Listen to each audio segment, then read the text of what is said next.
Rewind කරන්න පුළුවන් නිසා මුකුත් මගේ වෙන්නේ. POTV TV බලන හොඳම විදිහ. Good evening. Making headlines first at 9. Seeking help. Several factions seek the intervention of the Speaker to obtain certain annexes of the bond inquiry report. New force. Venerable L.A. Gunavansa Thera seeks to form a front targeting the next presidential election. Beckoning announcement. Dr. Vijayadasa Rajapaksa says the identity of the UNP's presidential candidate will be revealed in November.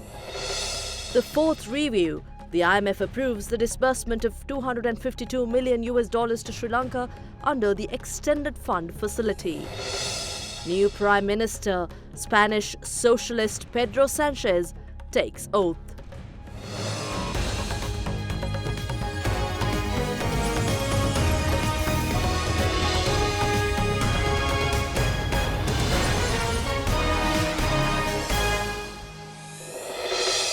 Controversy surrounding several persons receiving financial gratitudes from perpetual treasuries continues to make headlines across all media. And tonight, we begin our broadcast with developments on the matter. I'm Indiva Yamuatta. Well, several factions today sought the intervention of Speaker Karu Jayasuriya in obtaining certain annexes of the bond inquiry report, which allegedly contains information pertaining to 118 persons who had received funds from Perpetual Treasuries owner Arjun Aloysius. The Campaign for Free and Fair Elections too sought the intervention of the Speaker in the matter. Secretary to the President Austin Fernando making a special statement to media yesterday on the restrictions placed on disclosing the report compiled by the Commission of Inquiry which probed the bond scam said that the complete report can be provided upon advice of the Attorney General and the Bribery Commission. I have made a written request to the Attorney General seeking advice. If he asks me to release all the information, I will.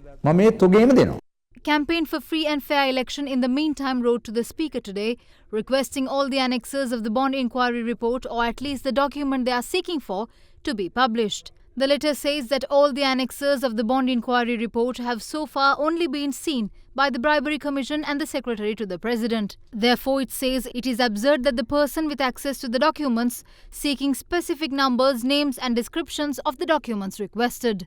It added, had the document C350 that was requested on the 18th of January this year been published, the public would have had the chance to voluntarily help in the investigations. The letter therefore requests that the full bond inquiry report or at least document C350 be published.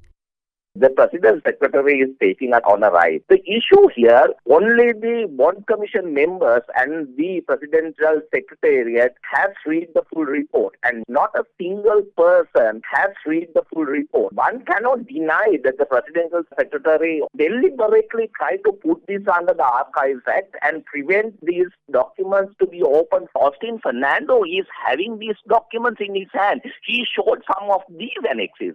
So he should explain why he is not giving it, why he is passing the ball to the Archives Director General. We were really surprised by the way Mr. Austin Fernando behaved on this. We are dealing with the highest public officer of the country. Once we requested it, they try to cover it up. Their words are not the real deal. That is the issue about it. Meanwhile, convening a media briefing, the National Alliance for Lawyers Association also made a request to the Attorney General pertaining to the matter. Attorney General is a position of responsibility in this country. We request him not to protect these thieves since he will be disgraced in the end. We saw that during the last few days, parliamentarians said that receiving political donations are normal. Is receiving money from a thief normal? In the meantime, the political arena was lit up today with comments on the list of 118 parliamentarians alleged to have received money from the owner of Perpetual Treasuries Limited, Arjun Aloysius. When there is an election, businessmen often arrive and give money. It is not a big deal. He visited me and gave me 100,000 rupees. And at that time, I had never seen him before.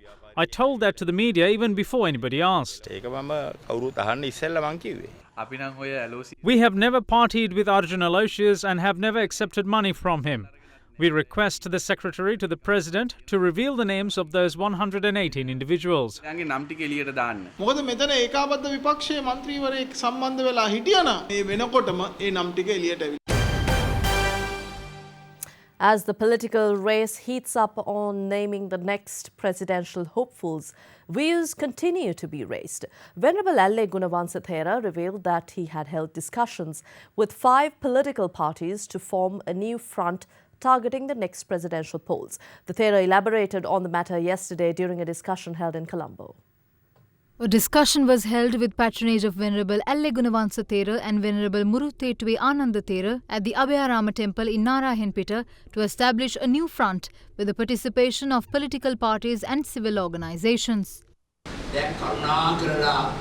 Our request for this government is to leave, hold a general election. If all of us get together, with the help of the public, we can oust this government within 3 days.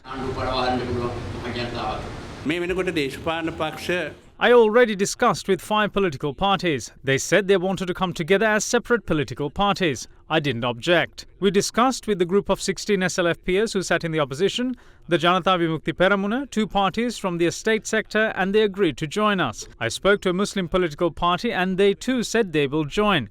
I haven't held discussions with the joint opposition and I should. 4 members of the UNP discussed with me and they are open to joining us. We can't continue this if there isn't discipline. That's one of the reasons why I still haven't held discussions with the joint opposition. It is yet to have discipline. We have 5 conditions on behalf of the country for those we help politically. We'll choose a leader with whom we will be able to speak with respect. We will start the journey by taking him to the temple of the sacred tooth relic with 5,000 members of the clergy and make him prostrate before the tooth relic, whoever it may be. He should meet those conditions. This is the last chance we get. What we see all day through media is clashes between political leaders, and we've had enough of this. We are even more fed up when we listen to what the rulers say.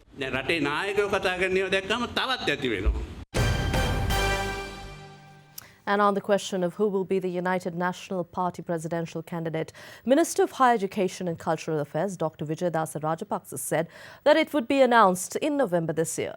Responding to questions raised by the media after calling on the Chief Prelate of Asgiriya chapter yesterday, the minister also expressed views on the proposed 20th Amendment to the Constitution. Minister of Higher Education and Cultural Affairs Dr. Vijayadasa Rajapaksa called on Chief Prelate of the Malvatta chapter Most Venerable Tibatuave Sri Sumangala Thera yesterday. The minister then arrived at the Asgiri temple to meet Chief Prelate of the Asgiri chapter Most Venerable Varakagoda Sri Gnana Ratana Thera.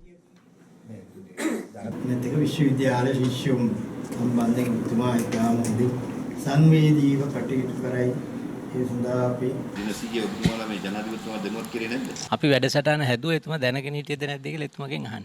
විශේෂ සංශෝධන සම්බන්ධව ඔබතුමාගේ අදහස් දැනගන්න කැමතියි. ත්‍රිවේණි සංශෝධනය ඊ타මාත්ම අසත්භාවයෙන් ඒ වගේම රට අරාජික කිරීම පිණිස ඉලක්ක කරගත් සංශෝධනයක්. විශේෂයෙන්ම පාර්ලිමේන්තුව තුල 20 වෙනි සංශෝධනයක් ගැන යමෙක් බලාපොරොත්තු වීම මිරිඟුව හඹා යෑමක්. මේ එක්සත් ජනතාවගේ දැන් 2020ට නව නායකයෙක් ඉදිරිපත් විය යුතුද සංශෝධනයක් කියලා ඔබතුමාගේ පෞද්ගලික මතය? අපි ඒක 2018 නොවැම්බර් මාසයේදී ප්‍රකාශයටපත් කරනවා. In the meantime, the minister called on the Chief Prelate of the Ramanya sector Most Venerable Napane Pemasiri Thera. Then he arrived at the temple of the sacred tooth relic and inspected conservation activities. ඔබතුමා දැවෙන ප්‍රශ්නයක් ප්‍රතිපලන විශේෂ අධ්‍යාපන අමාත්‍යාංශයේ කරුණු කරනවට දැන් විසඳුම් ලබා දීලා තියෙනවා. එකක් තමයි මේ සයිටම් විශ්වවිද්‍යාලයේ වෛද්‍ය පීඨයේ. The future of about 980 students in Saitam were uncertain. A small amendment is needed for the Act of Kotalavala Defence University and we will bring it to Parliament. After that, the issue of those students will be resolved. ඒ ගැටලුව निराකරණය වෙනවා. The Central Committee of the Sri Lanka Freedom Party is to convene tomorrow morning to appoint a set of office bearers on temporary basis. Following the Central Committee meeting held on the 17th, parliamentarians of the SLFP said that these appointments are part of the party's restructuring process.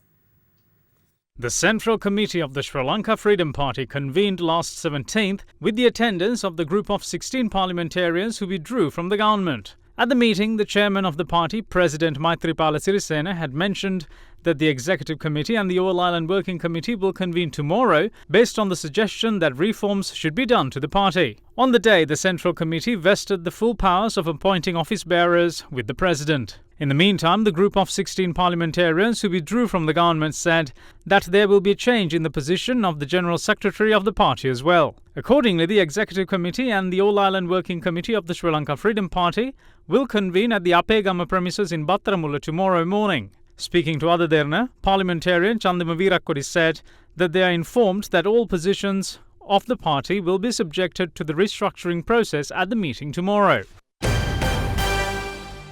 On to other local news. President Maithripala Sirisena inaugurated the newly built National Art Resort in Kundasale of Kandy today.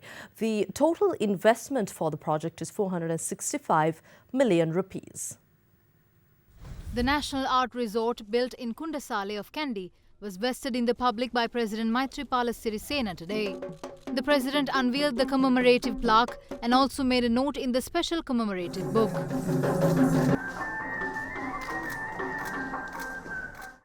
The facility is spread across 5 acres of land and boasts an open-air theatre and 2 rehearsal halls. The Presidential Media Unit noted that the National Art Resort in Kundasale is the only international-level art resort in the country. The total investment for the facility is 465 million rupees and it has the capacity to house over 100 people. And a religious ceremony was worked off at the Nalandarama temple of Nugegoda today under the patronage of President Maithripala, under the patronage of Prime Minister Ranil Wickremesinghe. It was conducted with the attendance of various ministers and parliamentarians of the government as well as the former General Secretary of the United National Party, Tissa Thanayaka. Prime Minister Ranil Wickremesinghe today engaged in religious observances at the Nalandarama temple in Nugegoda.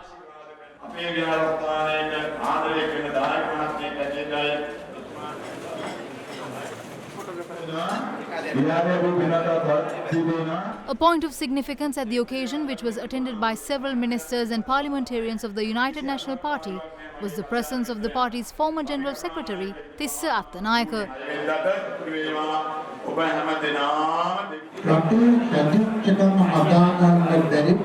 If a country is not cultured, it cannot prosper. That is why the kings and his men in the old days tried to motivate the public towards various religious activities and instill good behavior. As a result of those attempts, the public would engage in agriculture and industries without trepidation and strikes as peace reigns. You are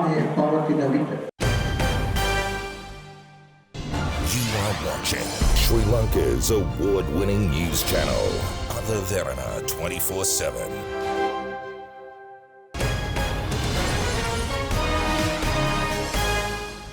Before we move on to business news, we take a look at a few stories making news from across the island. A group of relatives of those who went missing during the civil conflict in the country engaged in a protest, claiming they cannot rely on the committee appointed to look into the issues of missing persons. They say that although this government and the former government appointed several commissions to collect data of those who went missing during the conflict, they were unable to bring justice. Today marks the 31st year of the murder of members of the Buddhist clergy in Aranthalawa by the LTTE terrorists. Commemorating the incident, 31 children were ordained at the International Buddhist Centre in Aranthalawa in Ampara yesterday. And today, a commemoration ceremony was held in front of the Bhikkhu Memorial in Aranthalawa and 300 members of the clergy were given arms. The Inspector General of Police has taken measures to direct the CID to investigate the recent murder of Ranjan Silva, the father of cricketer Dhananjay Silva. Accusations were levelled that members of the underworld leader Kudu Anju are involved in the murder. A 15-year-old schoolgirl died after being hit by a postal train in Hikkadwa last night. Another 15-year-old student who is considered to be romantically involved with her was admitted to the Karapiti hospital. He was found near the railway lines with injuries.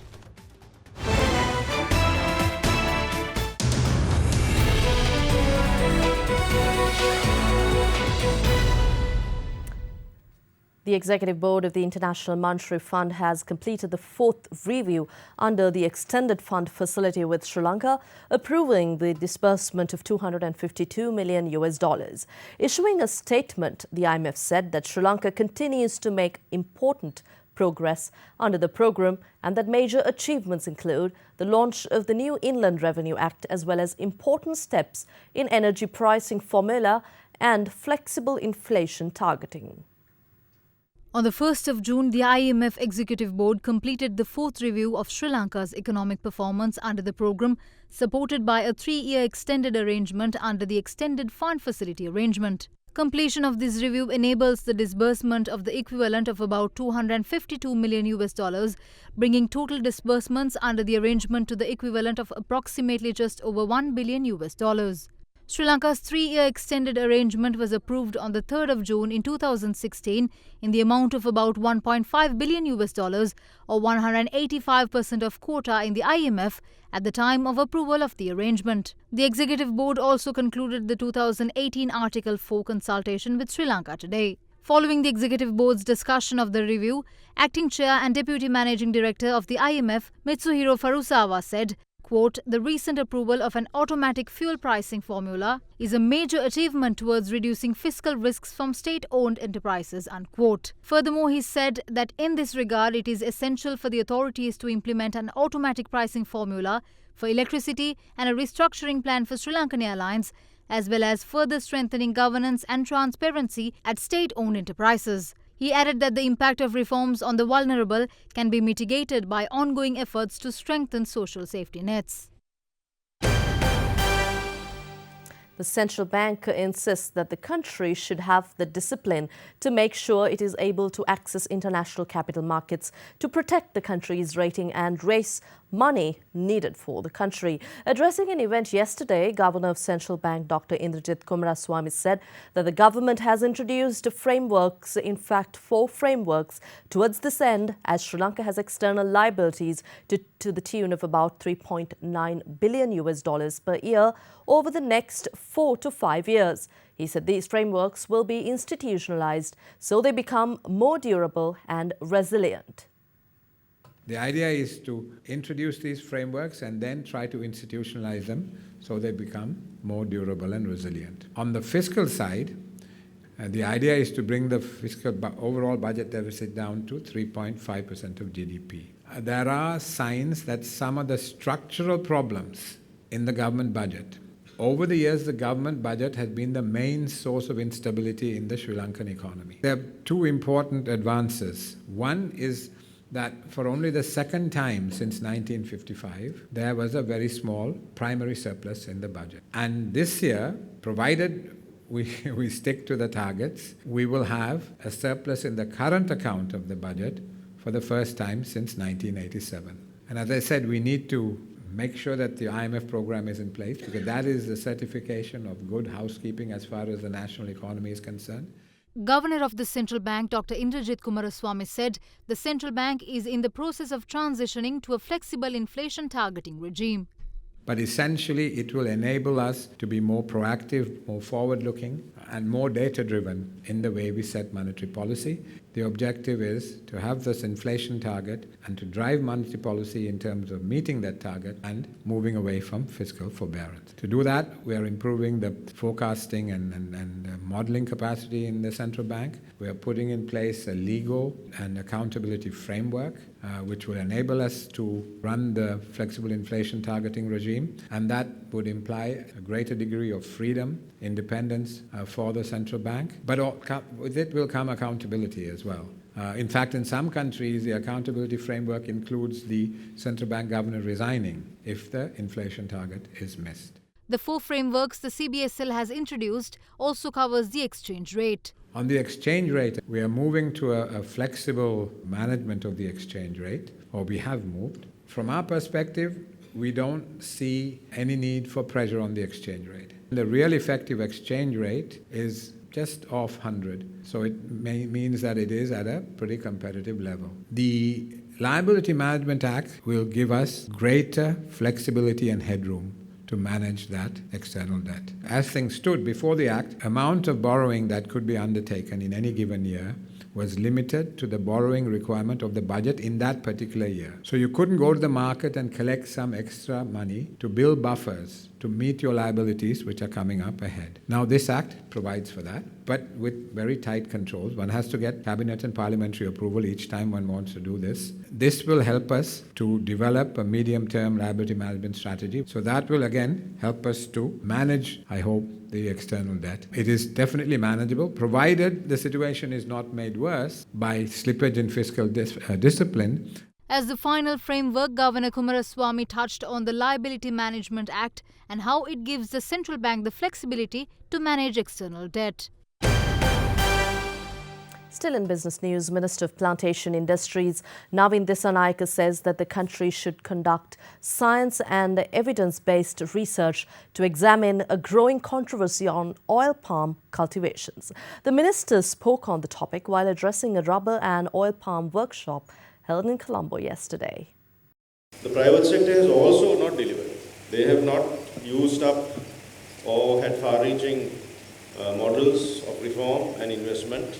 Our government or any government that will come will find this problem, lack of investment in the economy. Where do we use the capital? Where do we find the capital for investment? Already you know the state is heavily indebted to donor agencies. And we find that the greatest of respect to you that your companies have not been innovative enough in using the assets. There are certain RPCs that are dragging the sector down. There are lack of investments, there are lack of innovation, lack of dynamism. Therefore, it's important that we have a situation where we have some teeth in monitoring the RPC. It is only a monitoring mechanism that we already have, which needs some regulation and some teeth. Addressing the rubber and oil palm workshop, Minister of Plantation Industries Navin Dissanayake went on to explain his stance on the oil palm controversy that has arisen in the country recently. There is a growing opposition to oil palm oil cultivation in some districts, with protests being staged, claiming that the environment is being affected by its cultivation.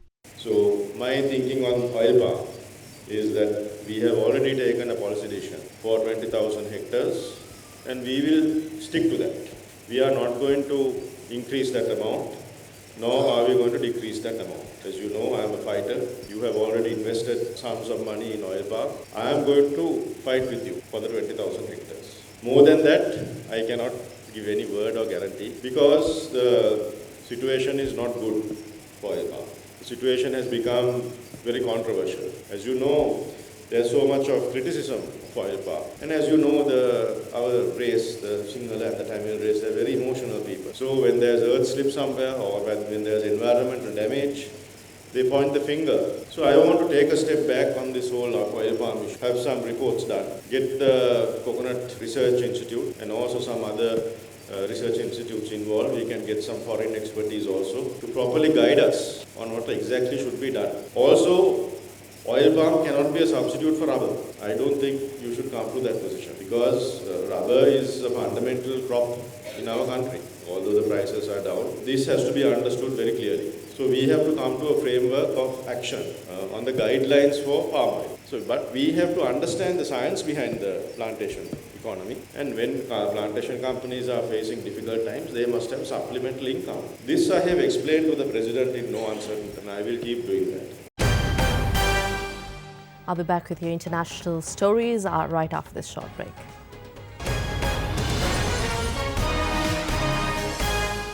You are watching Sri Lanka's premier news channel, Derana 24/7.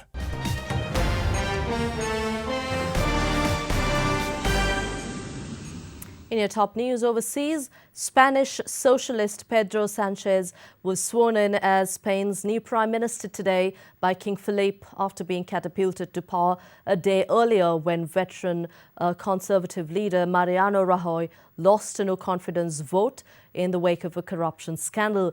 The pro-European lawmaker, who has never been in government in the country's seventh head of government since its return to democracy in the late 1970s. Spanish socialist Pedro Sanchez has been sworn in as the country's new prime minister by King Philippe after the ousting of conservative Mariano Rajoy. Sanchez, who is an atheist, took the oath to protect the constitution without a Bible or crucifix, a first in Spain's modern history. He plans to see out the remaining 2 years of the parliamentary term. The socialist leader won the support of 6 other parties to remove Mariano Rajoy over a massive corruption scandal. As Spain's new prime minister, whose party only has a quarter of the seats in parliament, he now has to decide who to include in his cabinet and is expected to name them next week. And the on-off talks between US President Donald Trump and North Korean leader Kim Jong-un will finally take place. Donald Trump's summit with Kim Jong-un in Singapore on the 12th of June is back on, and Trump made the announcement confirming the meeting after talks with the senior North Korean envoy at the White House. The envoy, General Kim Jong-chol, delivered a letter from the North Korean leader to President Trump. Last week, US President Donald Trump cancelled a historic summit with North Korean leader Kim Jong-un, scheduled for the 12th of this month in Singapore.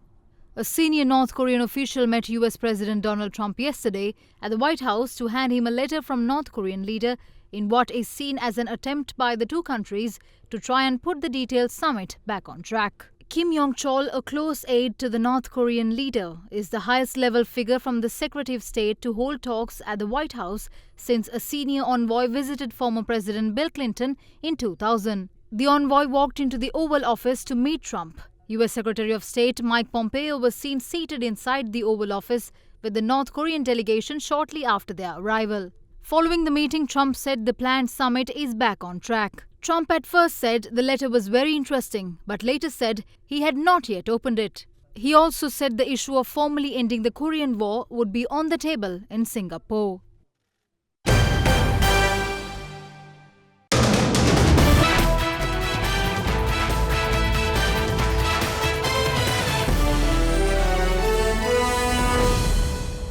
And in sports, media network Al Jazeera has decided to postpone the discussion with the International Cricket Council with regards to their recent expose on match fixing.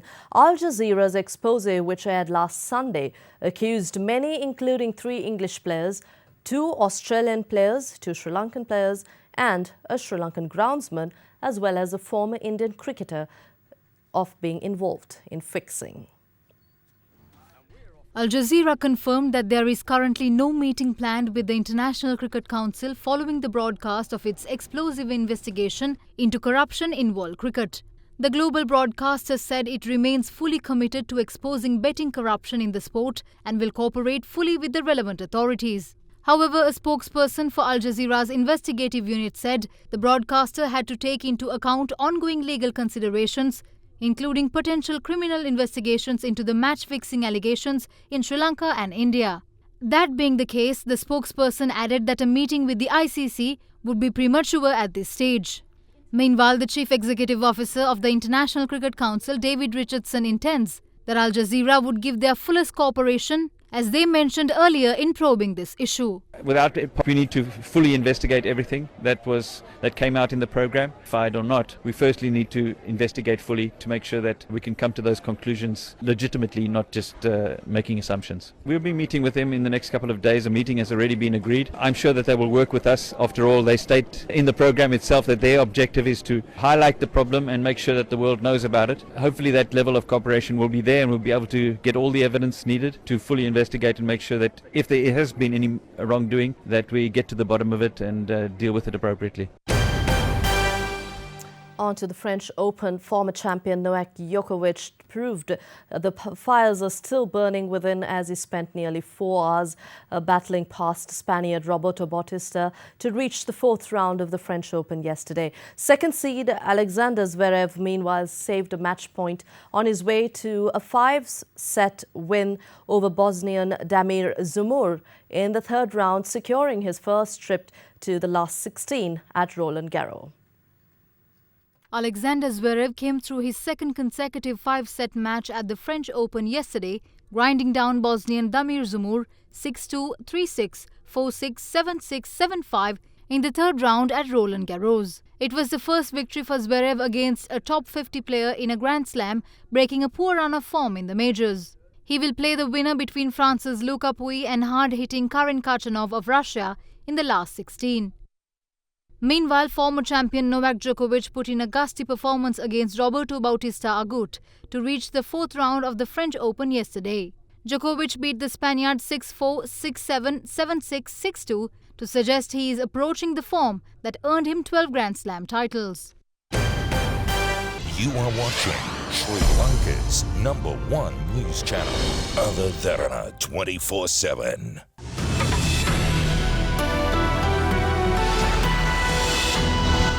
A very good evening and welcome to Forecast First. Your temperatures for tomorrow are to vary between 21 and 32 degrees Celsius, with the highest of 32 degrees Celsius expected in the southeastern corner of the country. Well, looking at the map, a low pressure zone is set to develop along the coastal belt from Mannar to Galle over the next 24 hours. Most parts of the country, including Jaffna, Mena, Vaunia, Anuradhapura, Kandy, Colombo, Galle and Matara as well as Hambantota will experience continuous showers. That's all we have from the Weather Centre tonight. Up next is your city by city forecast.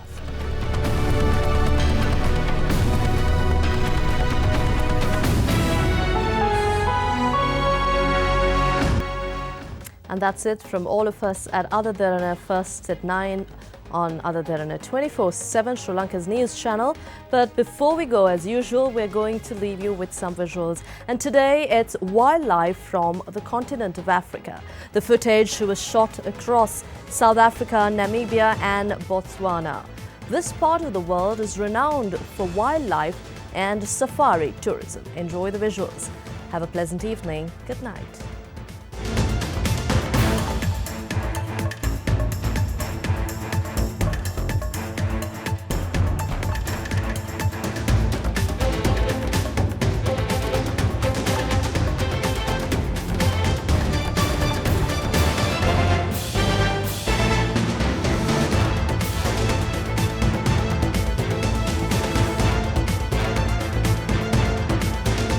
Bringing you the news and information 24 hours a day. This is Sri Lanka's premier news channel, Other Derana 24/7.